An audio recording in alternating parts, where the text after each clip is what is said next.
1 Nephi chapter 8. Lehi sees a vision of the tree of life. He partakes of its fruit and desires his family to do likewise. He sees a rod of iron, a straight and narrow path in the midst of darkness that enshroud men. Sariah, Nephi, and Sam partake of the fruit, but Laman and Lemuel refuse. And it came to pass that we had gathered together all manner of seeds of every kind, both of grain of every kind, and also of the seeds of fruit of every kind. And it came to pass that while my father tarried in the wilderness, he spake unto us, saying, Behold, I have dreamed a dream. Or in other words, I have seen a vision.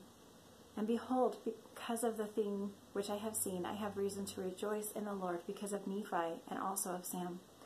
For I have reason to suppose that they, and also many of their seed, will be saved. But behold, Laman and Lemuel, I fear exceedingly because of you. For behold, methought I saw in my dream a dark and dreary wilderness. And it came to pass that I saw a man, and he was dressed in a white robe, and he came and stood before me. And it came to pass that he spake unto me, and bade me follow him. And it came to pass that as I followed him, I beheld myself, that I was in a dark and dreary waste. And after I had traveled for the space of many hours in darkness, I began to pray unto the Lord, that he would have mercy on me according to the multitude of his tender mercies.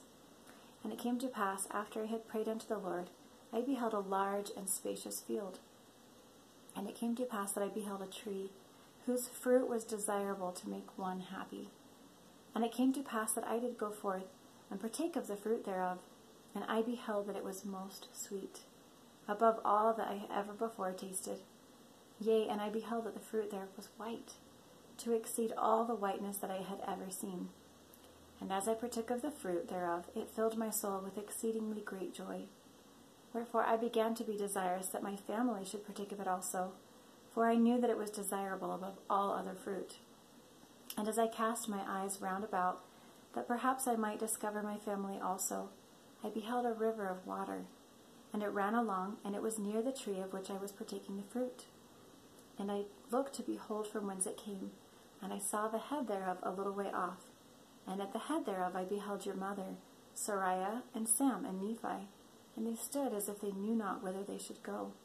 And it came to pass that I beckoned unto them, and I also did say unto them with a loud voice that they should come unto me, and partake of the fruit which was desirable above all other fruit.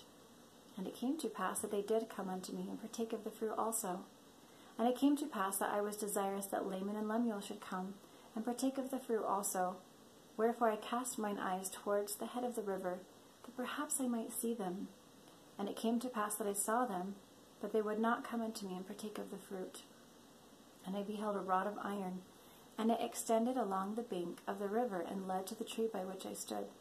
And I also beheld a straight and narrow path, which came along by the rod of iron, even to the tree by which I stood. And it also led by the head of the fountain unto a large and spacious field, as if it had been a world. And I saw numberless concourses of people, many of whom were pressing forward, that they might obtain the path which led unto the tree by which I stood. And it came to pass that they did come forth, and commence in the path which led to the tree. And it came to pass that there arose a mist of darkness, yea, even an exceedingly great mist of darkness, insomuch that they who had commenced in the path did lose their way, that they wandered off, and were lost.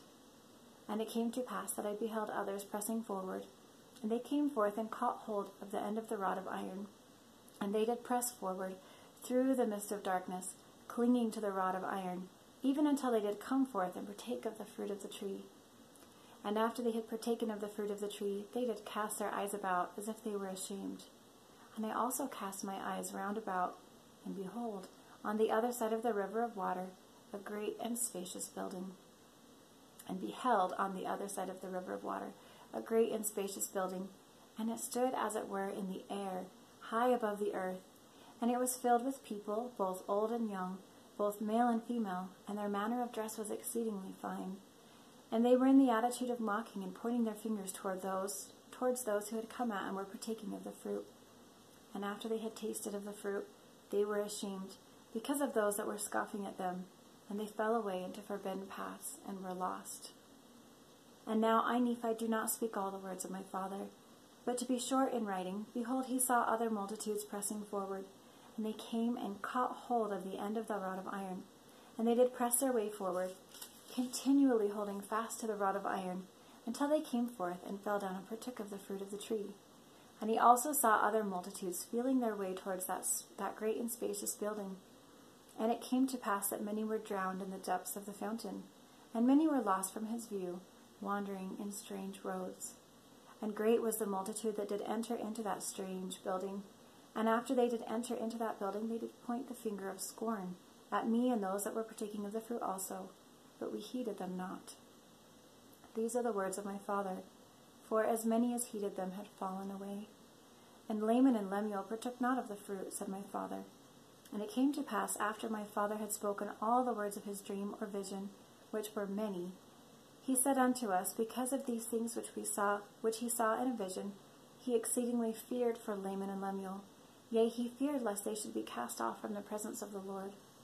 And he did exhort them with all the feeling of a tender parent, that they would hearken to his words, that perhaps the Lord would be merciful to them, and not cast them off. Yea, my father did preach unto them. And after he had preached unto them, and also prophesied unto them of many things, he bade them to keep the commandments of the Lord, and he did cease speaking unto them.